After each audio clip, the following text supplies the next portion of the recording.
Há pouco mais de um ano, fiz um vídeo aqui no canal sobre o que aconteceria com o Brasil após o estouro da bolha que se formava até então na economia mundial. Boa parte daquilo que descrevi com detalhes no vídeo já aconteceu, mas dadas as particularidades do momento atual, senti a necessidade de fazer um novo vídeo para descrever o que acontecerá com a economia brasileira nos próximos meses como consequência das medidas que vêm sendo tomadas hoje. O objetivo deste vídeo de forma alguma será discutir o mérito de se essas medidas são ou não necessárias ou se são ou não as melhores medidas para o momento. O objetivo do vídeo será tão somente demonstrar quais serão as consequências dessas medidas à luz da teoria econômica. Para isso, tentarei deixar de lado qualquer aspecto político-ideológico e focarei somente no que irá acontecer daqui para frente. Mas antes de qualquer coisa, peço a você que deixe seu like e se inscreva caso você ainda não seja inscrito. Isso ajuda o nosso canal a crescer e o nosso conteúdo chegar a cada vez mais pessoas. Não é novidade para ninguém que estamos vivendo em meio a uma ameaça real à saúde das pessoas no mundo inteiro. E até agora, apesar de já termos alguns tratamentos promissores, ainda não existem vacinas ou remédios que comprovadamente possam ser adotados para combater essa ameaça global. Até aqui, a única medida que vem sendo recomendada pela Organização Mundial da Saúde e adotada em massa no mundo inteiro para evitar a propagação do vírus tem sido a adoção de uma quarentena em todo o planeta. Hoje, mais de 1/3 de todas as pessoas do planeta estão de quarentena em suas casas, e aqui no Brasil não tem sido diferente. Praticamente toda a atividade comercial do país está congelada. Apenas poucos comércios essenciais à população, como supermercados e postos de gasolina, estão liberados para funcionar, e isso está atingindo em cheio a classe empresarial brasileira.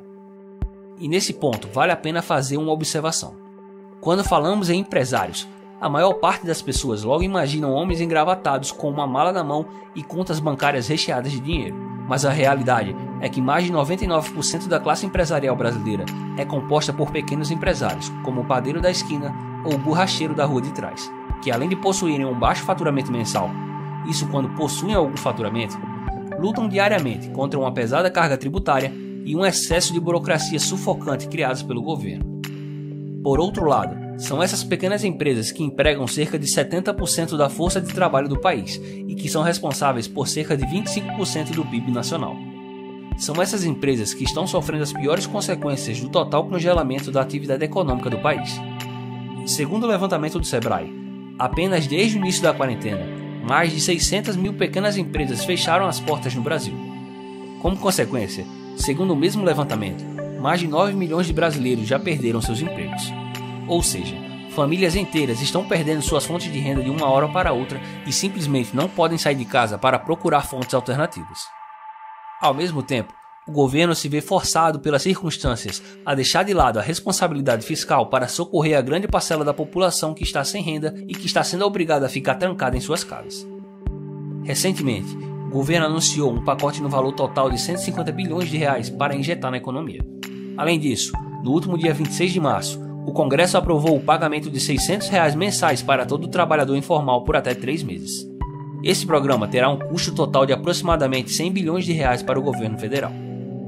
Membros da equipe econômica alegam que esse aumento dos gastos são programas temporários, mas como certa vez disse Milton Friedman, nada é tão permanente quanto um programa temporário do governo.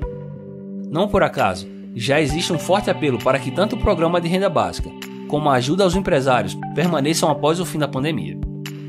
Como se isso não fosse o bastante, ao mesmo tempo em que a necessidade força o governo a abandonar o ajuste fiscal, forças políticas aproveitam a crise para perpetrar esquemas gananciosos de corrupção, operar manobras políticas espúrias e executar medidas populistas que ajudam a piorar ainda mais a nossa já complicada situação. Somando-se tudo, a mais recente previsão é de que iremos fechar o ano com um déficit fiscal de 600 bilhões de reais, o que será de longe o maior déficit fiscal de nossa história. Caso confirmado, esse valor seria quase 4 vezes maior que o recorde anterior e representaria mais da metade de todo o valor que seria economizado pela reforma da Previdência em 10 anos. Vale lembrar aqui que em nossa história recente, longos anos de deterioração das contas públicas empurraram o nosso país para a pior crise econômica da nossa história. A partir de 2008, o governo federal adotou uma política fiscal perdulária e acumulou déficits fiscais sucessivos que chegaram até a marca dos 160 bilhões de reais por ano, fazendo a nossa dívida pública triplicar em apenas 10 anos, o que acabou nos empurrando para uma queda de 7,4% do PIB em apenas 2 anos e a perda de mais de 14 milhões de postos de trabalho. Isso tudo ao mesmo tempo em que tivemos uma taxa de inflação acima dos 10% e juros de 14,25% ao ano, no cenário conhecido como estagflação, quando a economia se contrai ao mesmo tempo em que a inflação sobe em ritmo acelerado. Todo esse descalabro fiscal nos custou uma década inteira de crescimento. Na última década, o país cresceu apenas 0,9% ao ano. Como base de comparação, na década de 80, que ficou marcada na história como a década perdida, o Brasil cresceu em média 1,6% ao ano, quase o dobro da última década. Em compensação, desde meados de 2016, o país vinha realizando uma série de medidas positivas para conter a sangria fiscal do país, mas que apesar de não ter sido muito, já foi o suficiente para fazer o país sair da recessão, voltar a crescer e alterar a trajetória crescente do desemprego, além de alcançar taxas mínimas históricas da inflação e dos juros. Porém, todo o esforço que vinha sendo feito nos últimos 4 anos para retomar a saúde fiscal do país está sendo destruído neste momento. E novamente repito, não estou discutindo o mérito de se as medidas que estão sendo tomadas são ou não necessárias. Minha ênfase aqui é somente nas consequências econômicas dessas medidas.